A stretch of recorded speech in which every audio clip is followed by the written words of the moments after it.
आज के इस वीडियो में आप सभी का स्वागत है। आज हम बात कर रहे हैं आचार्य रामचंद्र शुक्ल जी के जीवन परिचय के बारे में, उनकी साहित्यिक विशेषताओं के बारे में, उनके साहित्यिक योगदान के बारे में, शैलीगत और भाषागत विशेषताओं के बारे में। ठीक है, ये मैंने हाई स्कूल की हिंदी की बुक से लिया हुआ है। आइए देखते हैं। जो इनका जन्म है, शुक्ल जी का जन्म 4 अक्टूबर सन 1884 ईस्वी को बस्ती जिले के अगौना नामक ग्राम में हुआ था। इनके पिता का नाम चंद्रबली शुक्ल था और इनके जो इंटरमीडिएट आने पर, जब ये शिक्षा में थे तो इनके इंटरमीडिएट आने पर किन्हीं कारणवश इनकी जो शिक्षा है वो बीच में ही रुक गई थी।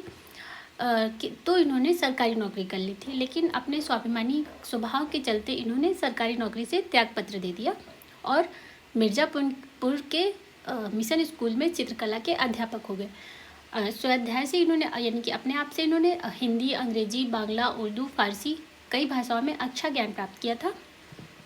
सबसे पहले इनकी जो रचनाएं हैं वो आनंद कादम्बिनी पत्रिका में प्रकाशित हुई। ठीक है, फिर उन्होंने नागरी प्रचारिणी सभा काशी से संबद्ध होकर शब्द सागर के सहायक संपादक का कार्यभार संभाला और उनकी गणना जो है, उनका जो स्थान है वो उच्च कोटि के विद्वानों में होने लगा। ठीक है, कुछ समय पश्चात वे काशी हिंदू विश्वविद्यालय के हिंदी के विभाग में अध्यापक नियुक्त हुए और इसके बाद जब डॉक्टर श्याम सुंदर, वो जो बाबू श्याम सुंदर दास के बाद से ये वहाँ पर जो है हिंदी विभाग के अध्यक्ष हो गए। ठीक है, तो शुक्ल जी कर ने जो अपना लेखन का आरंभ है वो कविताओं से किया था, मतलब काव्य रचनाओं से किया था। नाटक लिखने में भी इनकी रुचि थी, पर उनकी प्रखर बुद्धि ने उनको निबंध लेखन और आलोचना के लिए अग्रसर किया और इन्होंने निबंध और आलोचनाएं लिखी। ठीक है, जीवन के अंतिम क्षणों तक साहित्य की साधना में संलग्न रहते हुए हिंदी के महान सेवक ने 2 फरवरी वर्ष 1941 ईस्वी में इस संसार से विदा ले ली। ठीक है, जो इसको हम एक कोटेशन, जैसे बीच में हम जब लिख रहे हो तो शुरुआत में एक कोटेशन लिख सकते हैं, जैसे कि अगौना नामक गांव में जन्म शुक्ल जी ने पाया, गद्य काव्य रचनाएं लिखकर हिंदी में गौरव लाया। तो इसे क्या होता है कि जो इम्प्रेशन होता है लेखन का वो थोड़ा अच्छा रहता है। ठीक है,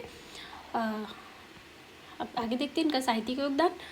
शुक्ल जी ने आजीवन हिंदी साहित्य की सेवा की और उसमें अपना संपूर्ण जीवन समर्पित कर दिया। हिंदी साधना के फलस्वरूप हिंदी साहित्य को विश्व साहित्य में महत्वपूर्ण स्थान प्राप्त हो सका। इन्होंने अपना लेखन जो है वो काव्य रचनाओं से किया था। बाद में इन्होंने गद्य के क्षेत्र में अधिक कार्य किया और एक संपादक, निबंधकार, अनुवादक एवं आलोचक के रूप में पूर्व अनुपम ख्याति जो है वो प्राप्त की। शुक्ल जी ने नागरी प्रचारिणी पत्रिका और आनंद कादम्बिनी जैसी सुविख्यात पत्रिकाओं का प्रभावपूर्ण संपादन भी किया। ठीक है, इसके अतिरिक्त हिंदी शब्द सागर का भी संपादन किया और निबंध लेखन में इन्होंने अपनी अद्वितीय प्रतिभा का परिचय दिया। हिंदी साहित्य में शुक्ल जी के द्वारा लिखे हुए साहित्यिक एवं मनोविकार संबंधी निबंधों का अपना विशिष्ट महत्व है और इन्होंने शैक्षिक, दार्शनिक, ऐतिहासिक, सांस्कृतिक, साहित्यिक विषयों से संबंधित कृतियों का भी अनुवाद किया। ये एक अच्छे आलोचक थे। शुक्ल जी ने हिंदी आलोचना विधा को एक नया रूप दिया, उसकी बहुमूल्य सेवा की। इन्होंने आलोचनात्मक कृतियों के द्वारा आलोचना के क्षेत्र में युगांतर स्थापित किया और एक नवीन आलोचना पद्धति का भी विकास किया। ठीक है, कृतियाँ जो है शुक्ल जी की कृतियाँ हैं। आचार्य रामचंद्र शुक्ल का सृजन क्षेत्र अत्यंत व्यापक है। कविता, नाटक, कहानी, निबंध, आलोचना तथा हिंदी साहित्य का इतिहास लेखन के साथ साथ ग्रंथ संपादन आदि उनके क्षेत्रों में इन्होंने अपनी विलक्षण प्रतिभा का परिचय प्रस्तुत किया है। ठीक है, इनकी जो प्रमुख रचनाएं हैं वो निम्नवत है। निबंध, शुक्ल जी ने भाव प्रधान तथा समीक्षात्मक दोनों प्रकार के निबंध लिखे हैं। ठीक है, इनके निबंध संग्रह चिंतामणि, इसको 2 भागों में प्रकाशित किया गया तथा विचार विधि नाम से प्रकाशित हुए। और आलोचना, शुक्ल जी जो है वो आलोचना के सम्राट कहे जाते हैं। उन्होंने सैद्धांतिक और व्यवहारिक आलोचनाएं लिखी।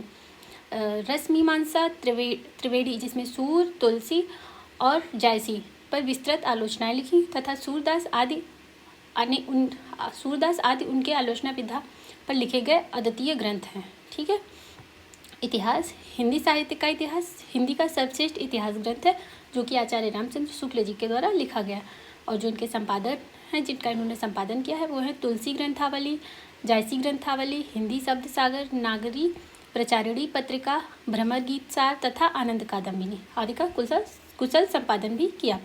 जो इनके अन्य हैं वो है अभिमन्यु वध और 11 वर्ष का समय, ये शीर्षक कविताएं भी लिखी तथा अन्य भाषाओं से हिंदी में अनुवाद भी किए। ठीक है, जो इनकी भाषा शैली है वो निम्न है। शुक्ल जी की जो भाषा है, शुक्ल जी का भाषा पर पूर्ण अधिकार था। उनकी सभी रचनाओं में शुद्ध साहित्यिक भाषा का प्रयोग हुआ है। उनकी परिष्कृत भाषा में संस्कृत की तत्सम शब्दावली की प्रधानता है, किंतु उसमें स्पष्टता सर्वत्र व्याप्त है। ठीक है, और शुक्ल जी की भाषा का जो दूसरा रूप है वो अधिक सरल और व्यवहारिक है। इसमें संस्कृत निष्ठ भाषा के स्थान पर हिंदी की प्रचलित शब्दावली का प्रयोग हुआ है। ठीक है, कहीं कहीं पर उर्दू, फारसी और अंग्रेजी के शब्दों का भी प्रयोग किया गया है इनके द्वारा इनके लेखन में। ठीक है, इस प्रकार शुक्ल जी का शब्द भंडार बहुत ही व्यापक है। उनकी भाषा जो है वो बहुत ही समर्थ है। ठीक है, अब शैली की बात करते हैं। शुक्ल जी की जो शैली है वो विवेचनात्मक और संयत है। सामान्यतः वे बात को सूत्र में कहकर उसको उदाहरण के द्वारा चलते थे। ठीक है, इसलिए उनकी शैली को निगमन शैली भी कहा जाता है। ठीक है, जैसे कि आपसे बहुविकल्पीय प्रश्नों में पूछ सकता है कि शुक्ल जी की शैली को किस नाम से जाना जाता है, उदाहरण उसमें विकल्प दे देगा तो उसमें निगमन शैली भी दे सकता है। ठीक है, अब उनकी जो रचनाओं में प्रायः वर्णात्मक शैली, विवेचनात्मक शैली, व्याख्यात्मक शैली, आलोचनात्मक शैली, भावात्मक शैली और हास्य व्यंग्यात्मक शैली के दर्शन होते हैं। ठीक है, और उनका साहित्य में स्थान देखते हैं। आचार्य रामचंद्र शुक्ल हृदय से कवि, मस्तिष्क से आलोचक तथा एक प्रभावशाली अध्यापक थे। उन्होंने अपनी साहित्यिक प्रतिभा से हिंदी समालोचना के क्षेत्र में क्रांति उत्पन्न कर दी। निबंध के क्षेत्र में भी ये अपने युग में श्रेष्ठ स्थान पर थे। इनकी विलक्षण प्रतिभा और उनकी उत्कृष्ट हिंदी साहित्य सेवा के लिए उनके समकालीन हिंदी गद्य के युग को शुक्ल युग के नाम से जाना जाता है। ठीक है, शुक्ल युग के नाम से जाना जाता है। और जो इनकी अद्वितीय सेवा है हिंदी के लिए, इसके लिए इनका हिंदी साहित्य में सदैव उच्च स्थान रहेगा। होप्स आप लोग को वीडियो अच्छा लगा होगा और हेल्पफुल भी लगेगा, तो प्लीज़ शेयर करिए, सब्सक्राइब करिए। Thank you and God bless you all.